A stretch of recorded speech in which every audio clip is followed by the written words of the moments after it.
Selamat pagi anak-anak, terimalah salam Budi, Sotihotu, Namo Buddhaya. Anak-anak, bagaimana kabar kalian hari ini? Semoga tetap sehat, tetap semangat ya. Baik, berjumpa kembali dengan Miss Fomi di pembelajaran hari ini, hari Selasa tanggal 24 Agustus 2021 ya. Hari ini kita masih berjumpa kembali di pembelajaran bahasa Indonesia. Nah, karena besok adalah ulangan, jadi hari ini Miss akan menuntaskan materi kita tentang jenis-jenis teks deskripsi, ya. Nah, anak-anak jangan terkecoh dengan soal yang menyatakan apa pola penyajian dari teks deskripsi tersebut. Nah, itu sama dengan apa itu jenis-jenis teks deskripsi. Jadi Miss Pomi akan menekankan ulang ya tentang jenis-jenis teks deskripsi. Baik anak-anak, jenis-jenis teks deskripsi yang akan kita bahas ya sudah kita bahas sebelumnya, tetapi ini Miss akan lebih detail lagi supaya kalian mengetahui apa saja dan apa contoh-contoh dari jenis-jenis teks deskripsi ya. Setelah anak-anak mempelajari materi ini, nanti anak-anak diharapkan dapat mengidentifikasi jenis-jenis teks deskripsi. Baik, apa saja anak-anak jenis-jenis teks deskripsi? Pasti anak-anak tahu ya. Oke, baik ada 3 ya. Yang pertama itu teks deskripsi spasial ya, bukan spesial ya. Teks deskripsi spasial. Yang kedua, teks deskripsi objektif. Yang ketiga, teks deskripsi subjektif. Nah, apa perbedaannya? Mari kita bahas. Yang pertama adalah teks deskripsi spasial. Teks deskripsi spasial itu adalah teks yang melukiskan tentang ruang atau tempat berlangsungnya suatu peristiwa ya. Pasti anak-anak tahu ruang atau tempat ya. Contohnya rumah kita, sekolah ya, rumah sakit dan lain-lain. Kemudian yang kedua adalah deskripsi objektif. Namanya saja objektif. Melihat dengan panca indera kita secara objektif ya. Secara jujur sebenar-benarnya apa yang ada dari identitas hal atau benda tersebut ya. Nah, deskripsi objektif itu adalah teks yang menggambarkan suatu hal atau orang yang dengan mengungkapkannya secara identitas ya atau secara detail.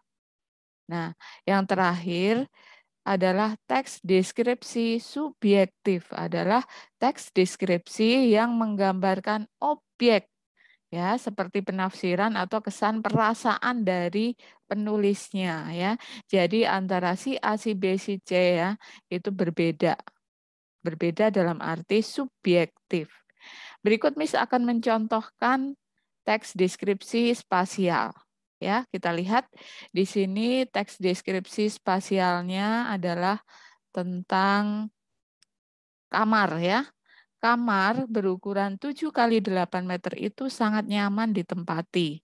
Ya, di situ digambarkan dindingnya cat warna kuning, ada sofa ya, ada lampu hias, ya di kanan kamar ada televisinya, ada DVD-nya, ada pengeras suaranya ya dan lain-lain. Jadi di situ dideskripsikan apa saja yang ada di tempat itu, apa saja yang ada di ruangan itu. Jadi ini dinamakan deskripsi spasial.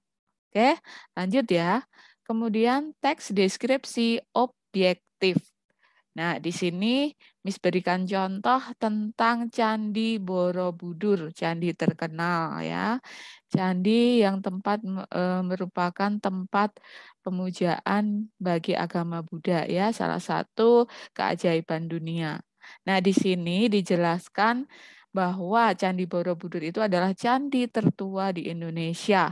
Ada letaknya di mana, dibangun tahun berapa, kemudian bentuk-bentuk dari bangunan Candi Borobudur itu seperti apa, ya, ada bagiannya berapa, stupannya berapa. Di situ semua menggambarkan tentang objektivitas dari si penulis, ya. Jadi kita menggambarkan objeknya secara benar sesuai dengan kenyataan. Itu adalah deskripsi objektif. Yang ketiga adalah deskripsi subjektif. Deskripsi subjektif itu adalah deskripsi yang tadi digambarkan secara berbeda-beda antara orang satu dengan orang yang lain. Contoh, di sini menggambarkan seorang guru, ya. Dalam menggambarkan seorang guru itu pasti kalau secara fisik itu berbeda, ya. Ada yang berbeda, ada yang sama, ya. Kalau kita melihat misalnya Clairin melihat Ibu Dewinya itu benar-benar memakai kacamata, rambutnya sebahu, diikat rapi, mungkin sama dengan pandangannya Audrey misalnya. Nah, sama, tetapi akan berbeda dari sifat-sifatnya, ya. Mungkin kalau anak yang tidak menyukai pembelajaran matematika yang diajar oleh Ibu Dewi akan mengatakan Ibu Dewi galak misalnya, ya. Misalnya Sharon Harmelia mengatakan Ibu Dewi galak.